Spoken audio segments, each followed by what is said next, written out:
que es naturalmente sobrenatural. La mayoría de los creyentes en la Biblia no conocen la diferencia entre un cantante profesional de entretenimiento y un adorador. Pero adivinen qué, Dios conoce la diferencia. Mi invitado, quien ha sido líder de adoración para algunos de los ministerios con más milagros en el planeta, es un adorador. Y cuando él adora, la presencia tangible y manifiesta de Dios invade el lugar. Y para Dios, todas las cosas son posibles. ¿Están listos para la invasión de Dios?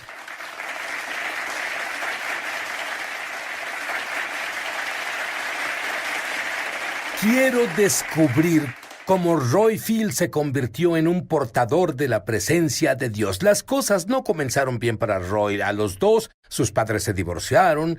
A los 8 se volvió un creyente en el Mesías. Y estaba totalmente seguro de que quería ayudar a las personas. Y de adolescente, su mamá le compró una guitarra y solías entrar a tu recámara con tu guitarra. Sí. ¿Qué hacías? Y cerrabas la puerta. ¿Qué hacías? Bueno, no sabía tocar, así que veía cómo tocaban otros músicos y qué hacían, pero me encerraba en mi cuarto y tocaba por horas. Solo conocía 3 acordes, así que adoraba con canciones que ni siquiera rimaban. ¿Cómo podías hacerlo por horas? Un chico joven, un adolescente, no hace eso por horas. En primera me encanta la música sobre todo. En segunda me volví adicto a lo que sentía cuando cantaba. ¿Cómo te sentías? Sentía una sensación cálida en todo mi cuerpo y le cantaba a él. Y todo el dolor que sentía de mi infancia, que mi padre no estuviera ahí y todo lo que había sucedido, estaba encontrando al Señor. No sé si eso tiene sentido, pero encontraba al Señor y su presencia llenaba mi cuarto. Y vaya, cuando sientes la presencia de Dios, ¿qué más quieres hacer? Entiendo, pero tu vida cambió mucho. A los 18 fuiste a África. ¿Qué pasó? Bueno, alguien profetizó sobre mí cuando tenía 16. Dijo que haría esto. Y terminé en África. Fuimos a 4 países: Zimbabue, Zambia, Malawi y Mozambique. Y la última semana tuve una invitación para ir a una preparatoria en Marondera, una preparatoria en Zimbabue. Y creí que iba a tener una reunión estilo Reinhard Bonnke, ¿sabes? Iba a ir ahí, iba a haber miles de personas, y yo diría, ¡sí, aleluya! ¿Sabes? Y por desgracia había 8 niños ahí y ya estaban salvados. Así que... ¿Fuiste hasta África para salvar a África? Sí. Y 8 niños que ya eran salvos. Y fue como si reventaran mi burbuja. Pero Sí. en fin... sentí una palabra del Señor que dijo, llama a las personas para sanidad. Bueno, 7 de los 8 pasaron y no necesitaban sanidad, solo querían que orara por ellos. Y comencé a imponerles manos y nunca había hecho eso. Sid, no me enseñaron, no había aprendido a orar por las personas, no había aprendido cómo imponer las manos y solo hice lo que sentía en mi corazón. Pensé que cuando Jesús se bautizó en el agua, el Espíritu Santo vino sobre él, y ahí es cuando el poder de Dios entró en Jesús. Y dije, que lo mismo pase en estos niños. Y levanté mi mano y vi a un niño caer bajo el poder de Dios.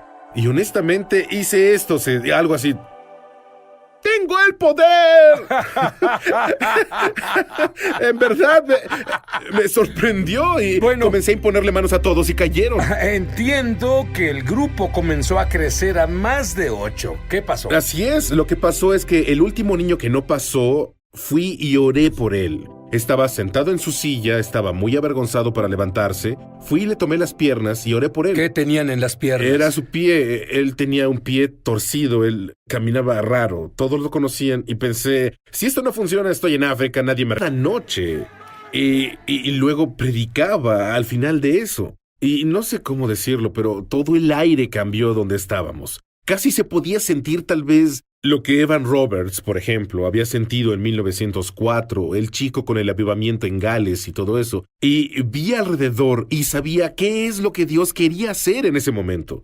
Estaba como visitando algo que ya había pasado, que pasó hace años, y todo lo que sé es que las personas no querían dejar las reuniones, Sid, hasta la 1 de la mañana. El pastor intentaba apagar las luces y no podía porque las personas estaban tiradas en todos los corredores, afuera de las puertas y en todos lados. Oye, háblame del dueño del bar. Había un dueño de un bar que estaba cerrando. Estuvo viendo que las reuniones se incrementaban cada noche y estaba a unos 25 metros. El pub, como lo llaman en Reino Unido. Él estaba cerrando la puerta un día y alguien me dijo que eran como las 12:30 de la noche.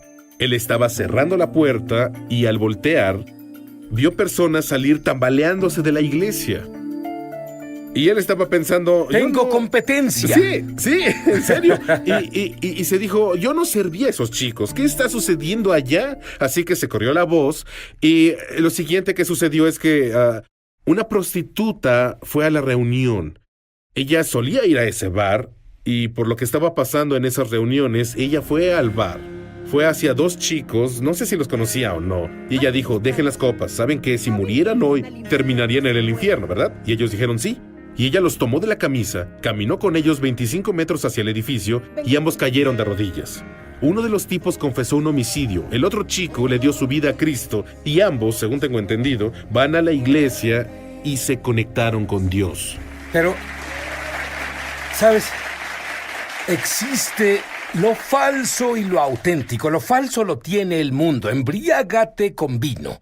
Pero eso es una falsificación del nuevo vino, del Espíritu Santo. Y las personas están tan felices que piensan que están ebrias, como lo que el dueño del bar pensaba. Sí. Pero tú y tu esposa salieron a las calles y estaban impresionados cuando estaban evangelizando. Sí. ¿Qué le dijeron a tu esposa? Bueno, mi esposa un sábado, porque estábamos ahí todas las noches haciendo reuniones, y Melanie, mi esposa, salía a las calles y teníamos multitudes de unas 100 personas y las sacábamos para enseñarles a evangelizar.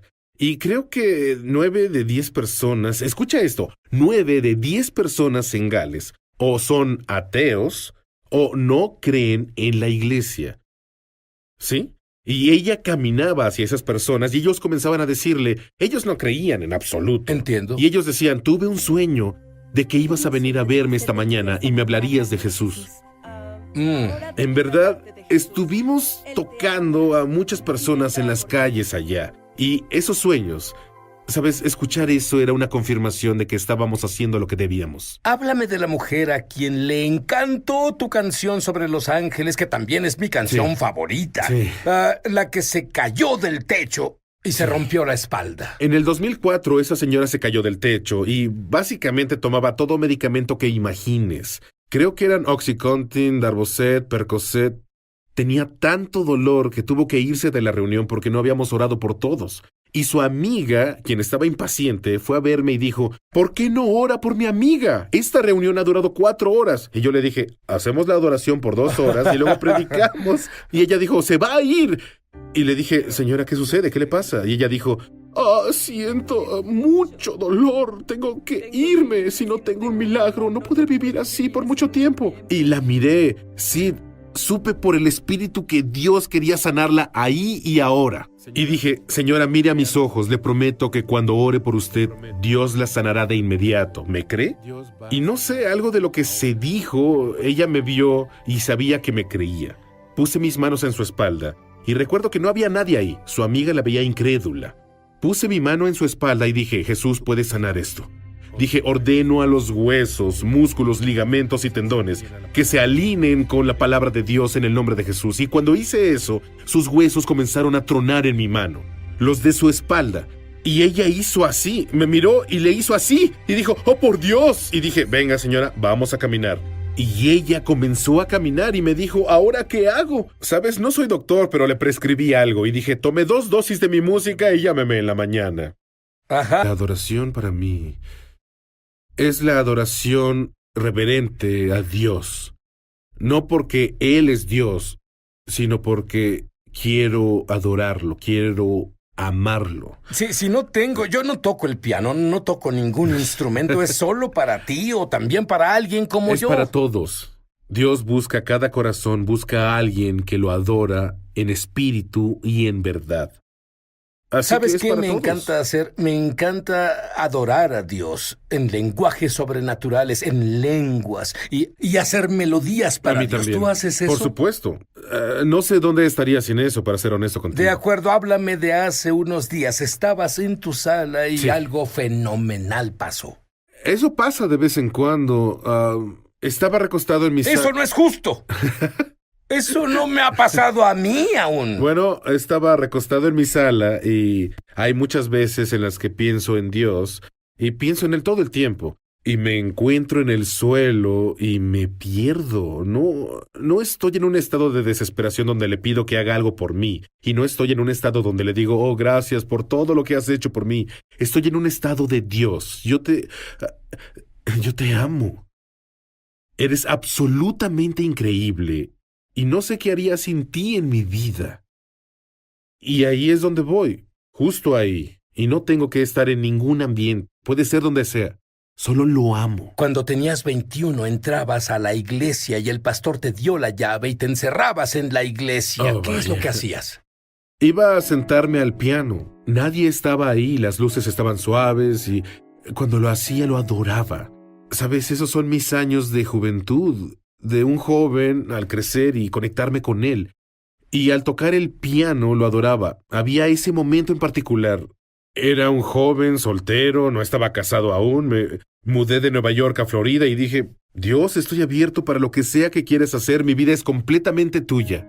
Y al estar alabando al Señor, sentí la presencia de Dios entrar al cuarto y miré a mi derecha y donde las personas normalmente se sentaban, no había nadie, pero miré en el pasillo principal y había un par de pies de bronce que entraron. Y tenían sandalias puestas, y es todo lo que vi. No sabía si era Dios, no sabía si era Jesús, no sabía si era el Espíritu Santo, no sabía si era un ángel. Esto es lo que sabía. Sabía que era del Señor. Y cuando vi eso, temblé. Y dije, no fue, hola Jesús. Dije, oh por Dios. Y me escondí detrás del piano, totalmente temeroso, pero un maravilloso temor del Señor. Y oí la voz del Señor que dijo, estoy contigo. Y creo que no salí del lugar hasta como a las 2 de la mañana. Estaba impactado. Y sé que esa ha sido mi relación con el Señor. Así ha sido para mí. De la vida dura de los primeros años hasta ahora. Estoy enamorado de Dios. Él es impresionante, Sid. ¿Sabes? Dios es impresionante. Te voy a decir algo. Roy recibió una canción en galés que fue descargada del cielo sobre quién es Dios desde el Génesis hasta el Apocalipsis. Se llama Tú eres Dios. Y lo sepas o no, Dios es Dios. Y Dios es tu Dios. Y Dios tiene un destino para ti. Y Dios tiene un propósito para tu vida. No tomes esas pastillas. No cometas suicidio. Porque Dios es Dios. Roy, Dios. Roy, Dios. Ahora, George, usas una frase que en realidad no entendí del todo, pero solo me pareció tan cierta. Caíste en la gloria. Sí. ¿Cómo caes en la gloria? Bueno, en realidad es importante entender que nadie puede ganarse la gloria. No es por obras, es por la gracia y a través de la fe. Y lo que necesitamos es entendimiento del cumplimiento del Evangelio de Jesús, quien desde la cruz al trono en realidad nos sustituyó en la redención de la caída. Y eso significa que fuimos co-crucificados con Él, co-enterrados con Él y co-resucitamos con Él y también co-ascendimos con Él y nos co-glorificamos con Él. Y una vez que entendemos esta revelación, descubrimos que ya estamos en la gloria. La gloria ya es nuestra, como Jesús dijo en Juan capítulo 17, versículo 22, dice, Padre, la misma gloria que me diste, yo se las he dado a ellos. Y cuando entendemos eso, nos damos cuenta de que no podemos hacer nada para en realidad entrar en la gloria o meternos en la gloria. Y una vez que dejamos nuestros propios esfuerzos y nos dejamos caer en la realidad de lo que la palabra de Dios en realidad dice, nos dejamos caer en lo que ya ha sido provisto para nosotros, que es el hábitat original de la humanidad, que es la gloria. Entonces comienza a impregnar nuestra vida y en realidad somos empapados por la gloria en nuestras vidas. Es solo dejarnos ir, no es por obrar algo más. Yo te vi orar para que las personas caigan en la gloria. Y todos tenían sus ojos cerrados y solo se imaginaron caer en los brazos de Jesús en la gloria. Pero luego en el show quiero que ores eso para la audiencia. Tú ya te das cuenta, pero entre más hablas sobre la gloria, más fuerte es la presencia de Dios. ¿Has notado esa correlación? Dime sobre los milagros que ves cuando oras, o estás en la presencia de las personas, o esos a quienes entrenaste. Él se emociona más por las personas que entrena, que caen en la gloria, que por lo que pasa cuando él lo hace. Y es cierto. Porque así es como debería ser. Mi trabajo en realidad es activar a las personas y no hacer todo el trabajo. Cuéntame de esa historia. Bueno, una mujer del equipo de sanidad, ella regularmente va a las calles y evangeliza personas, y una vez fue con una adolescente que no era creyente. Y ella tenía uno de sus dedos solo se desarrolló a la mitad desde su infancia. Tuvo cierta enfermedad y por eso el dedo no se desarrolló. Y lo que ella hizo fue solo poner su mano en el dedo del adolescente, y la otra adolescente que estaba con ella y tampoco creía, solo las veía. Y ella puso su mano alrededor de su dedo y solo ordenó que el dedo creciera y ¡pum! El dedo estaba ahí y la adolescente se asombró, puso su mano detrás de su espalda, pues se asombró, pues tenía un dedo nuevo. Y la otra amiga no creyente solo lloraba, ¡tienes un nuevo dedo! ¡Tienes un nuevo dedo! Ella no quería mostrarlo porque estaba sorprendida y eso fue una cosa asombrosa. Yo tendría que creer que el evangelismo, o sea, si esa mujer no fue salvada luego de su dedo nuevo, evangelizar debió ser fácil después de eso. No solo para ella, pero todos los que lo vieron. Es más, no son 3 pasos para salvar a alguien. Es demostrar el reino y ganarse el derecho para presentarlos con el rey. Es así de simple. Entonces, todos son evangelistas. Dime otros milagros. Bueno, por ejemplo, fue una señora en un servicio de gloria y milagros. Ella vino en silla de ruedas, tenía esclerosis múltiple, necesitaba 6 milagros creativos. También estaba casi ciega porque la esclerosis le afectó los nervios.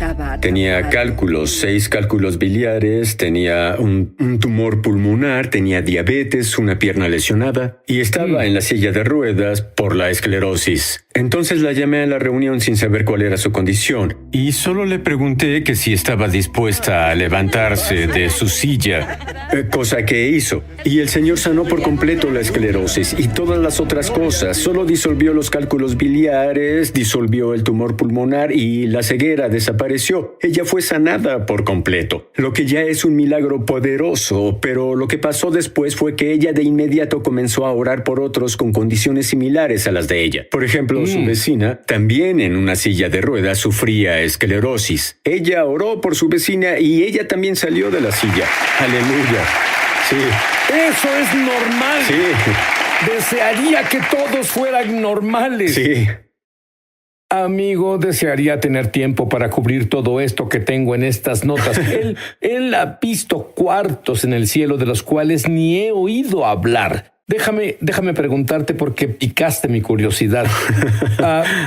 Dime sobre la clínica celestial del dolor. Bueno, entré en una visión, fui al cielo y vi diferentes cuartos en el cielo, como Jesús describió en Juan capítulo 4 y versículo 2. Hay muchos cuartos en el cielo. Y entré en diferentes cuartos, y uno de esos cuartos que vi era lo que llamaría una clínica celestial del dolor. Y en ese cuarto, las personas recibían una anestesia divina en sus cuerpos cuando tenían dolor para que su condición pudiera sanar apropiadamente. Y después de eso, cuando salí de ahí, compartí de ese cuarto a las personas, y de inmediato las personas no sentían dolor. Es por lo que oré. ¿Qué hay sobre la visión de... Escucha esto, el cuarto de rejuvenecimiento? Dime sobre ese cuarto. Bueno, en realidad es el cuarto de rejuvenecimiento de órganos. Y lo que vi... ¿Órganos? Sí. Eso es aún mejor. Lo que vi en ese cuarto vi como piscinas con agua burbujeante en ellas. Y luego vi ángeles llevando ciertos órganos como riñones e hígados que de alguna forma fueron afectados por un mal o enfermedad o algo más. Y solo ponían los órganos en esas piscinas de agua burbujeante y luego los sacaban de nuevo y estaban completamente restaurados y rejuvenecidos. Y cuando salí de ese cuarto, solo un ejemplo, oré por una mujer. El doctor le dijo que ella tenía el corazón de una mujer de 80 y era mucho más joven. Y oré por ella y luego ella volvió con el doctor y le dijo, «Wow, tienes el corazón de un siervo joven». Pero esto es lo que debemos entender. Su trabajo es hacerte normal.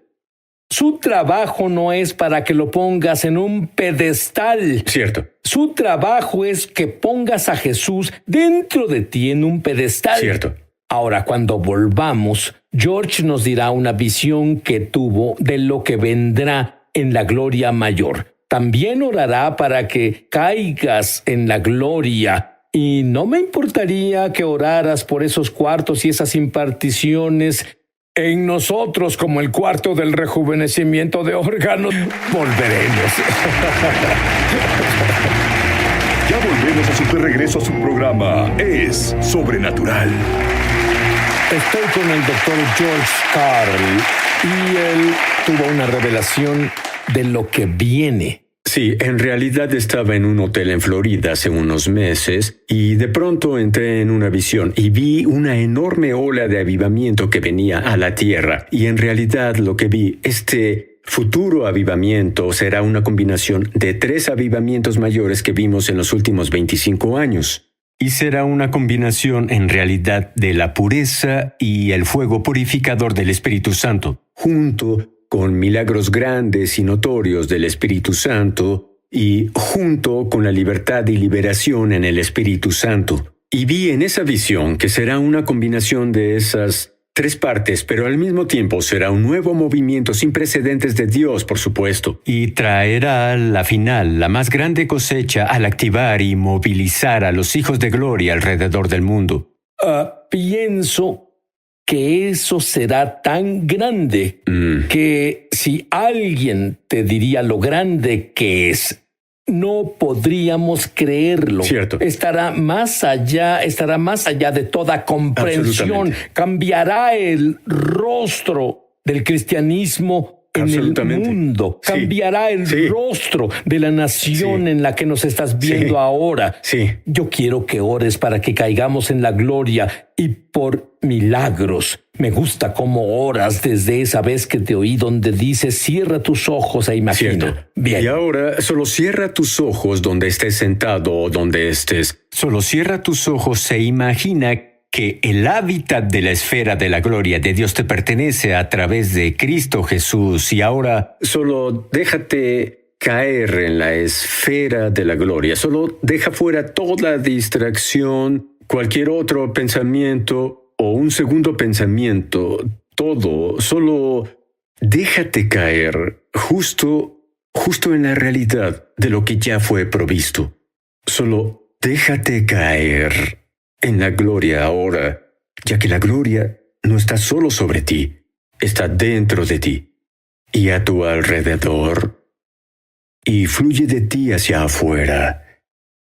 Una vez que caes en ella, ahora mismo, en el nombre de Jesús, Padre Dios, ahora imparto la gloria mayor a través del aire sobre todo el mundo a tu pueblo. En el nombre de Jesús imparto la gloria de resurrección incluso a toda clase de situación mortal que las personas enfrenten ahora, ya sea física, ya sea financiera, ya sea emocional o tal vez sea de relaciones. Imparto esta gloria de resurrección ahora. Imparto esta gloria por milagros creativos. Incluso ahora, en el nombre de Jesús, nuevos órganos son creados y veo una tiroides que ha sido recreada en la garganta de una mujer justo ahora en el nombre de Jesús. Y la enfermedad de Hashimoto deja tu cuerpo justo ahora. Incluso otras enfermedades justo ahora son eliminadas en la gloria y los tumores cancerígenos se encogen ahora en la gloria en el nombre de Jesús. Solo recíbelo ahora donde estés. Incluso el entumecimiento de tu mano. Puedo ver el entumecimiento en la mano de una persona. Te deja ahora. El dolor de tu brazo desaparece ahora. Igual el nervio pellizcado en la espalda de alguien ya es restaurado. Se relaja ahora mismo. y el entumecimiento en los pies desaparece ahora en el nombre de Jesús, así que recibe tu milagro donde quiera que estés. Incluso lo que tengo del Señor, en realidad hay una pareja viendo y no han podido tener un hijo, no has podido quedar embarazada porque hubo impedimentos en tu cuerpo, incluso en ambos cuerpos. Pero justo ahora yo ordeno que el poder de resurrección de Jesucristo mueve esos impedimentos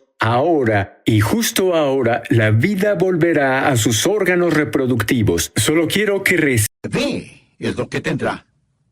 Esa es la forma en que el mundo dice que las cosas que son reales son las que podemos tocar, podemos probar, podemos escuchar, podemos oler y podemos ver. En otras palabras, lo que podemos apreciar con nuestros 5 sentidos. Pero allá afuera existe otro mundo muy, muy real. Es el mundo que no podemos ver. El apóstol Pablo estaba experimentando muchas aflicciones. Usted y yo las calificaríamos como profundas aflicciones, pero él las llama leves tribulaciones. Leamos lo que él dice en 2 de Corintios 4, versos 17 y 18. Porque esta leve tribulación momentánea produce en nosotros un cada vez más excelente y eterno peso de gloria, no mirando nosotros las cosas que se ven, sino las que no se ven. Pues las cosas que se ven son temporales, pero las que no se ven son eternas. Pablo está haciendo un contraste entre la levedad de sus tribulaciones presentes y el peso de la gloria que será nuestra. Hace un contraste entre el dolor y la gloria, entre aquello que se ve y aquello que no se ve. Y cuando dice que las cosas que se ven son temporales, quiere decir exactamente eso. Son temporales, son transitorias, pero las cosas que no se ven son eternas. Esto parece una verdadera contradicción. Pero si me escucha atentamente, entenderá que no hay ninguna contradicción en lo que Pablo dice. En los versículos leídos, Pablo no está haciendo un juego de palabras. Él nos habla acerca de extraordinarias verdades eternas que debemos aprender para vivir, si es que deseamos vivir una vida de fe. Deseo que usted piense conmigo primero en lo que llamaré la realidad del mundo invisible. La Biblia nos enseña que hay un mundo material visible y que hay un mundo espiritual invisible, y que los dos existen lado a lado. Necios seríamos si negamos que hay un mundo espiritual que no vemos, solo porque no lo podemos ver con nuestros ojos físicos. Una persona ciega sería muy necia si negara el radiante esplendor de una puesta de sol solo porque no puede verla. Mi amigo, hay mucho más en la vida que solo aquello que puede tocar, saborear, oler, escuchar o ver. ¿Cuál es el punto de todo esto? Lo que no se ve es aún más real que aquello que se ve. Por favor, busque en su Biblia la Epístola a los Hebreos capítulo 11. Permítame mostrarle acerca de qué estoy hablando. Dije que lo que no se ve es aún más real que aquello que se ve. Leamos Hebreos capítulo 11, empezando con el primer versículo. Es pues la fe, la certeza de lo que se espera, la convicción de lo que no se ve. Subraye eso. Fe es la evidencia que existe un mundo invisible. Versículo 2. Porque por ella, o sea, por la fe, alcanzaron buen testimonio en los antiguos. ¿Le gustaría tener una A en su libreta de calificaciones? Bien, entonces, ponga atención. Por la fe entendemos haber sido constituido el universo por la palabra de Dios. Esto es lo que Dios habló, e hizo algo de la nada. De modo que lo que se ve fue hecho de lo que no se veía. Otra traducción dice, lo visible fue hecho de lo invisible. Las cosas que se ven primero fueron hechas de las cosas que no se veían. O sea, lo invisible estuvo antes que lo visible. Antes de que hubiera cualquier cosa que se podía tocar, saborear, escuchar u oler, estaba el invisible Espíritu de Dios y la palabra de Dios que hizo realidad todas estas cosas. Lo invisible estuvo presente antes que lo visible. Algunas veces la gente trata de negar la idea de Dios, diciendo que todo simplemente sucedió, y aún tratan de explicar cómo comenzó la vida. De hecho, hace ya varios años, un científico se metió en su laboratorio y anunció que había creado vida en ese laboratorio. Ahora, él no creó vida. Eso es absurdo. Lo que él hizo fue sintetizar algunos aminoácidos que tienen cualidades parecidas a la vida. Y por eso él dijo, he creado la vida. Por supuesto, poco tiempo después, muchos otros científicos comenzaron a reírse y a burlarse de él. Eso sería como el caso de un hombre cuyo padre era un excelente maestro constructor que había construido una extraordinaria y hermosa mansión. Mientras su padre estaba ausente, este hombre tomó las herramientas de su padre, sus materiales de construcción, los planos detallados y precisos, los estudió cuidadosamente, miró detenidamente el modelo a escala y con todo lo que pertenecía a su padre, construyó un pequeño gallinero. Y luego, observándolo, dijo, esto prueba que mi padre no existe. En cierta forma, eso es lo mismo que ese científico hizo en el laboratorio. Usó los materiales de Dios, las herramientas de Dios, el modelo de Dios, todo lo que pertenecía a Dios, y sintetizó algo que ni siquiera era vida, y con el pecho inflado por el orgullo, se comportó como si no hubiera Dios. Sin embargo, la verdad del asunto es que todo lo que él pudo hacer es utilizar materiales que ya existían. Dios, en cambio, hizo todo de la nada. Así que el mundo invisible estuvo aquí primero. Nuevamente, permítame leer Hebreos 11:3. Por la fe, entendemos haber sido constituido el universo por la palabra de Dios, de modo que lo que se ve fue hecho de lo que no se veía. En otras palabras, lo visible fue hecho de lo invisible. Pero no solo que el mundo de lo invisible estuvo aquí primero, sino que ese mundo de lo invisible estará aquí hasta lo último. Va a durar mucho más que el mundo visible. Leamos lo que Pablo dice en 2 Corintios 4:18. No mirando nosotros las cosas que se ven, sino las que no se ven, pues las cosas que se ven son temporales. Este micrófono es temporal. Este estudio donde grabo este programa es temporal. El sofá, la silla o la butaca en donde usted está sentado ahora mismo es temporal. Y temporal quiere decir que tiene que ver con el tiempo. Y el tiempo pasa y todo alrededor suyo está cambiando, arruinándose, desintegrándose. Es temporal. Por lo tanto, ¿qué es lo más real? ¿Aquello que se está acabando o aquello que nunca dejará de ser? Lo que estoy tratando de decir es que las cosas que no se ven son eternas. El mundo invisible es más real que el mundo visible porque el mundo invisible estuvo aquí primero y estará aquí hasta lo último. Y si usted está viviendo solo por las cosas que se ven, quiero decirle que se llevará una gran desilusión. Bien, le he hablado acerca de la realidad del mundo invisible, pero ¿cómo sabemos que está ahí? Porque Dios mismo dice que está ahí. Nosotros seríamos necios si lo negáramos. Pero no solo quiero informarle de esa realidad, sino también de los recursos de la misma. ¿En qué nos beneficia saber que existe un mundo invisible? Bueno, hay grandes y vitales recursos en el mundo invisible que pueden ser nuestros, y le voy a decir cómo aprovechar esos recursos de acuerdo a la palabra de Dios. Veremos qué clase de recursos son, sabiendo qué significa este mundo invisible para usted y para mí. En primer lugar, saber que hay un mundo invisible es un enorme recurso cuando usted está enfrentando problemas. Y todos enfrentamos problemas. Si usted no ha tenido ningún problema últimamente, pues solamente espere. Le aseguro que en su camino hay un problema que lleva su nombre. Ahora, permítame aclarar que el ser un creyente no le hace a usted inmune a los problemas. Voy a leer 2 de Corintios 4, empezando con el versículo 3. Pero si nuestro evangelio está aún encubierto, entre los que se pierden está encubierto.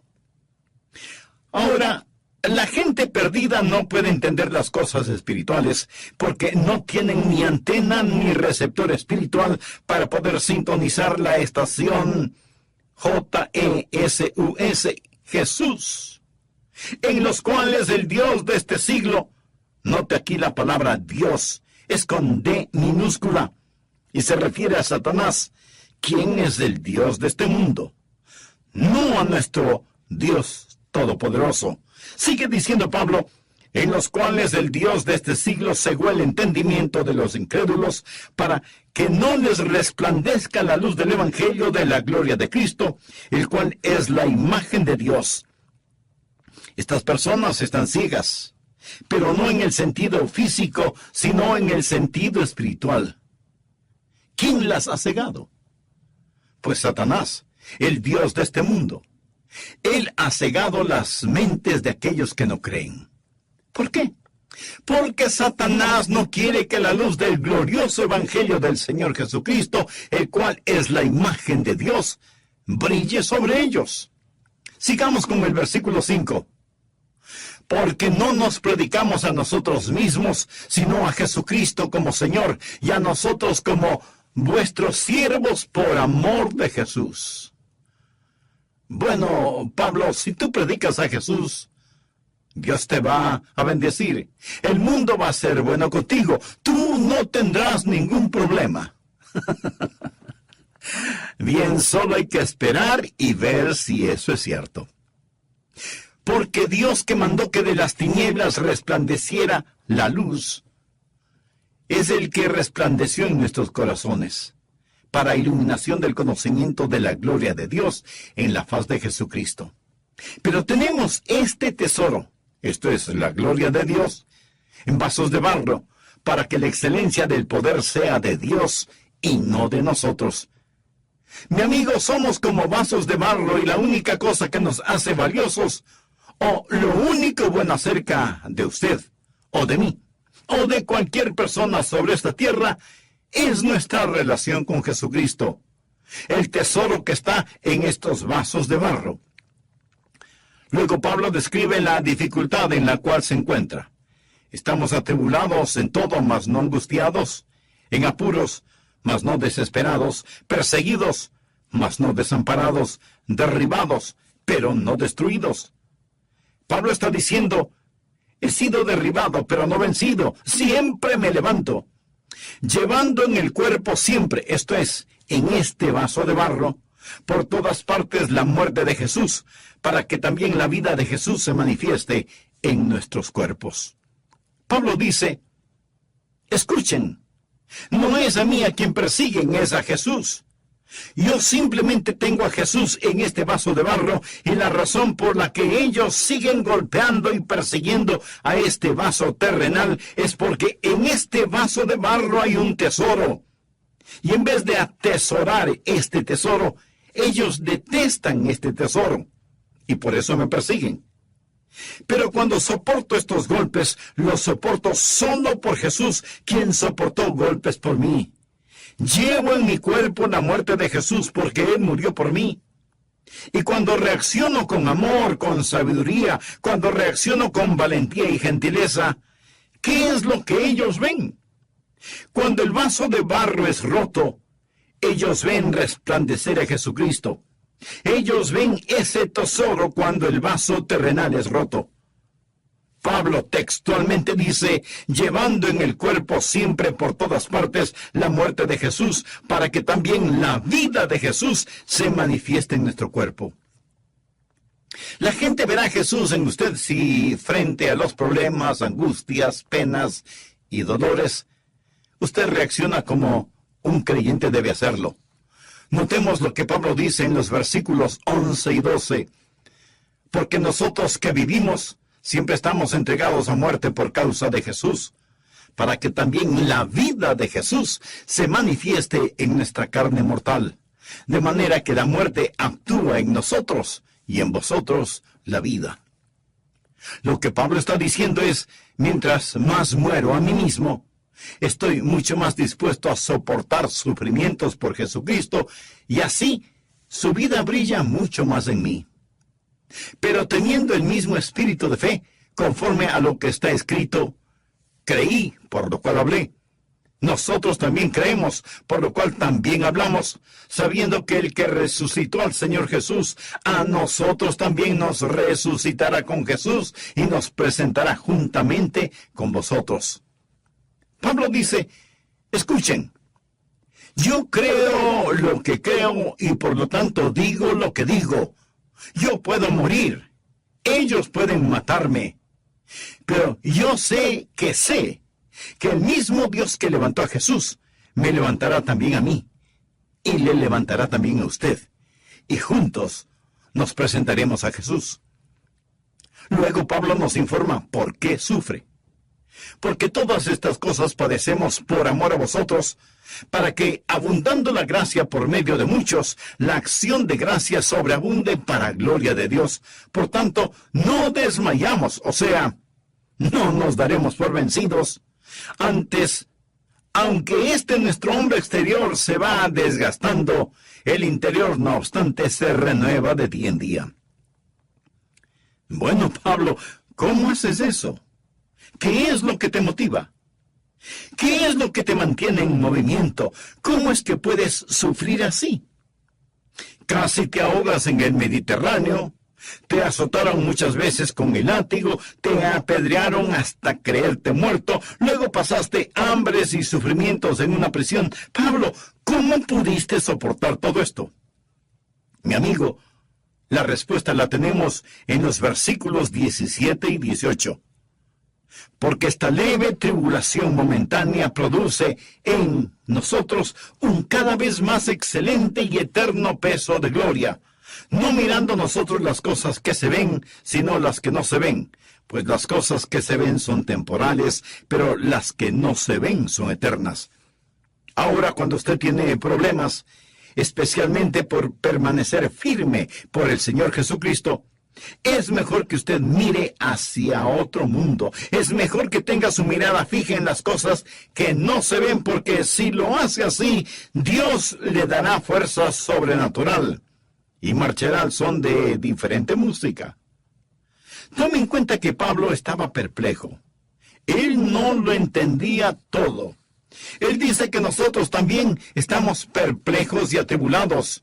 El hecho de que las cosas no tenían sentido para Pablo, eso no significa que las cosas no tenían ningún sentido. Y el que no tengan ningún sentido ahora, no quiere decir que no tendrán sentido más tarde.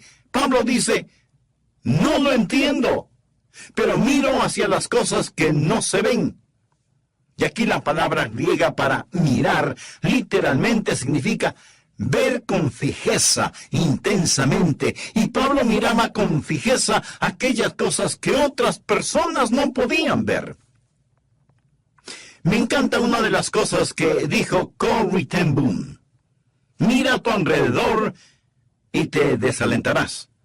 Mira dentro de ti y te angustiarás. Mírate a ti mismo y te deprimirás. Mira a Jesús y descansarás. Y eso es lo que estuvo haciendo el apóstol Pablo.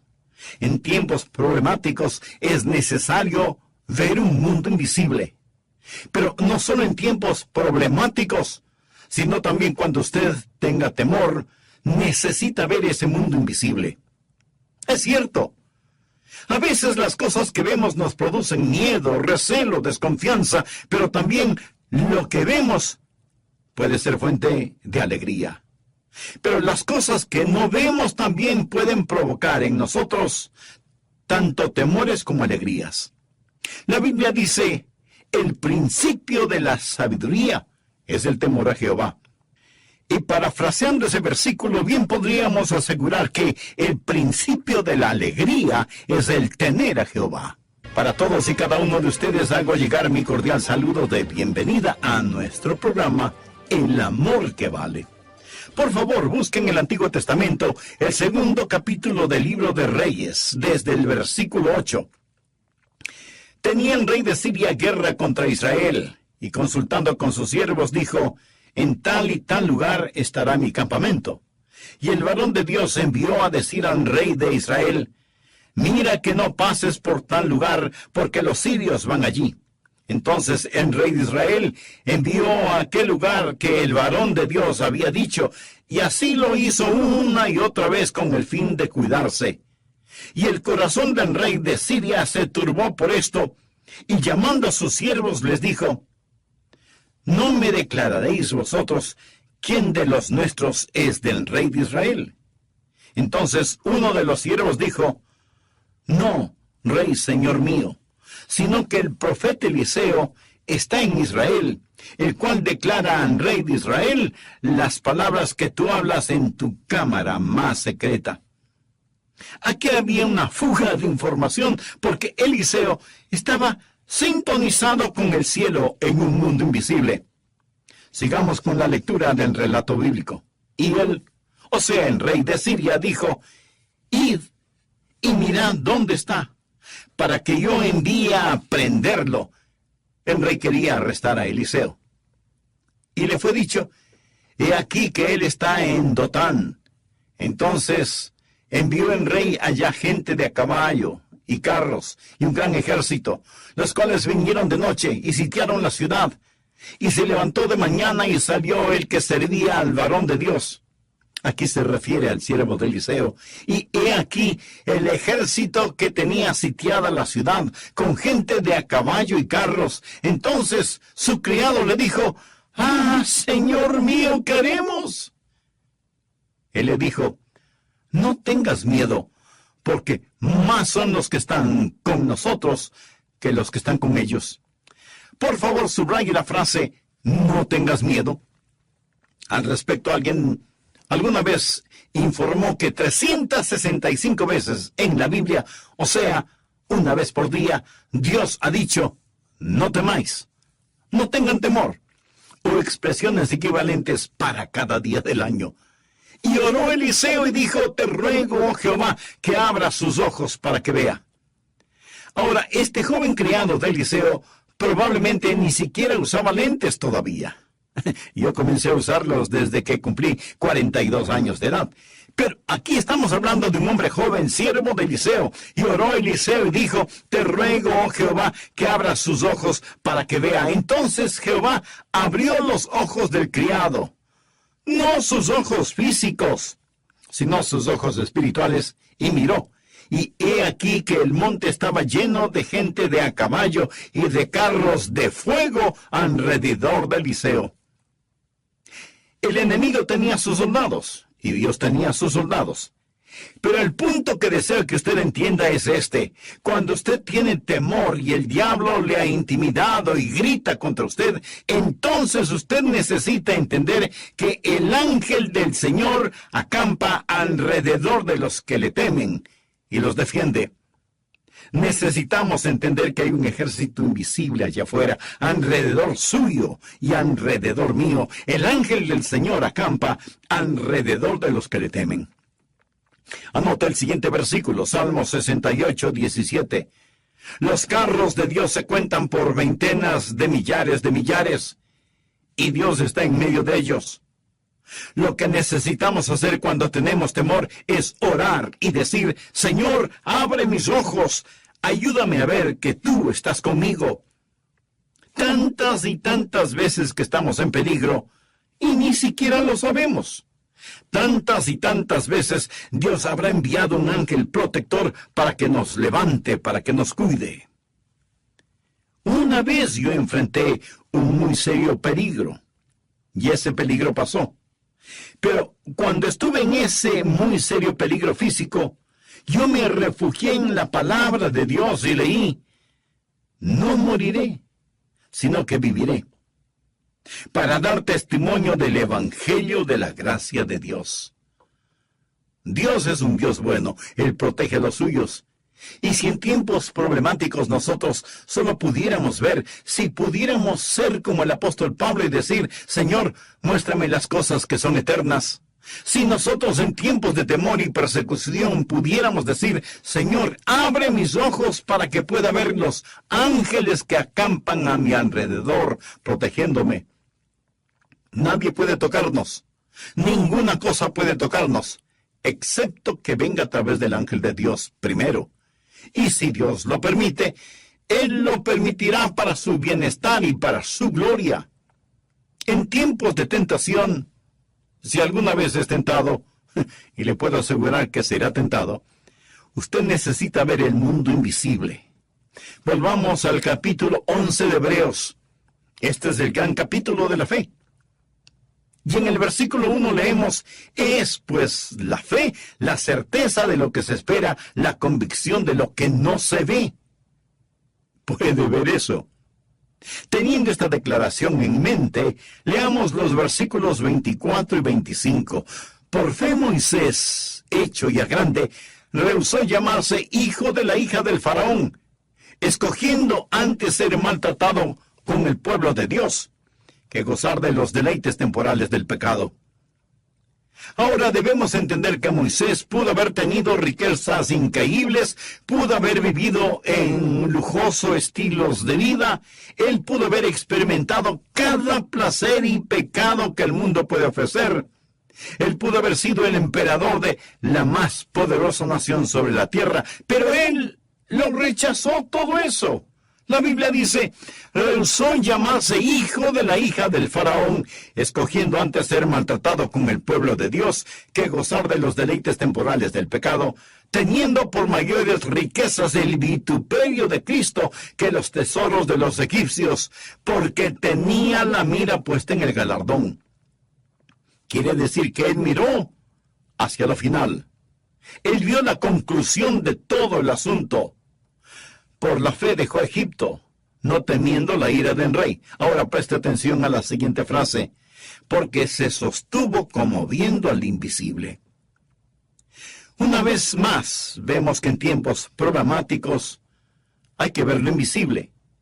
En momentos de temor hay que ver lo invisible. En tiempos de tentación hay que ver lo invisible. Eso es lo que lo va a impulsar a usted hacia adelante. Eso es lo que lo mantendrá en el camino correcto. Ahora, ¿cómo va a lograr esto en su vida? ¿Cómo va a conocer todo esto y hacerlo real? Antes que nada, usted debe saber que hay tres grandes enemigos de nuestra fe. Primero, las apariencias. Segundo, las emociones. Y tercero, la razón. Tres enemigos de la fe. Nada negativo con ninguna de ellas, excepto que hacen guerra contra nuestra fe, la cual se sustenta en el principio divino que dice, la fe es la certeza de lo que se espera, la convicción de lo que no se ve.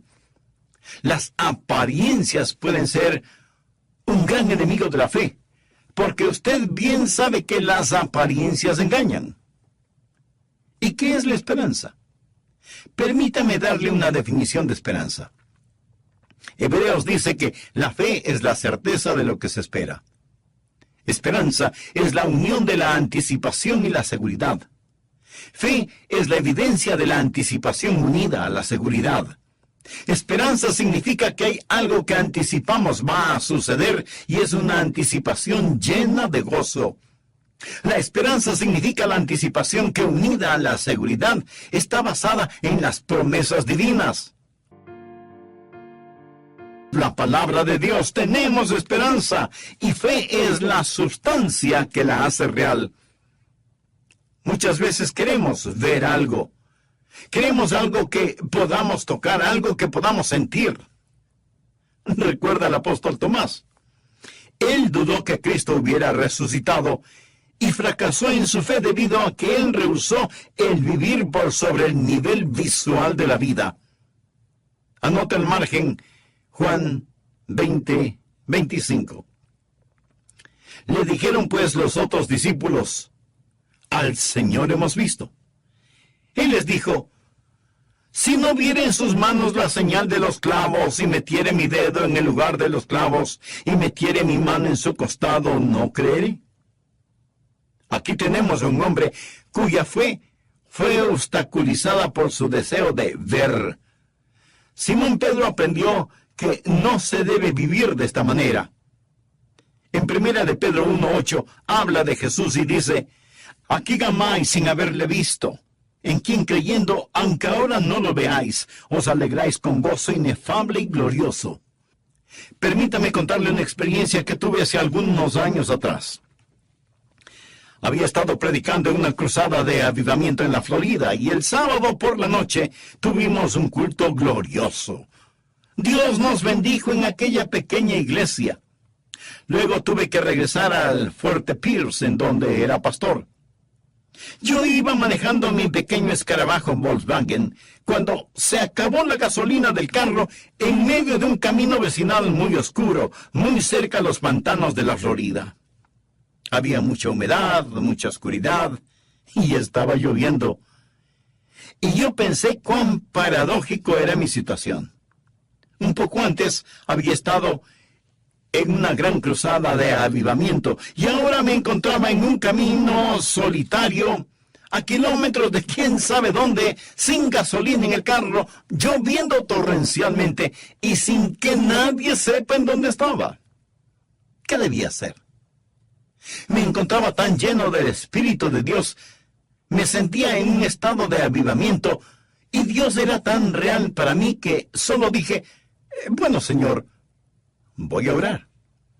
Y oré a Dios y le pregunté sobre qué debía orar, y sentí casi como una impresión distintiva, que debía orar pidiendo que el primer carro que pasara por ese camino se detuviera y me ayudara. Si usted alguna vez ha vivido por fe el tiempo suficiente y ha tenido experiencias de fe, usted sabe, o por lo menos piensa que tiene una verdadera fe en su corazón. Sabe que sin fe es imposible agradar a Dios, y que nada conseguirá de Dios si es que no ora con fe. Orar y creer significa recibir. Orar y dudar significa renunciar.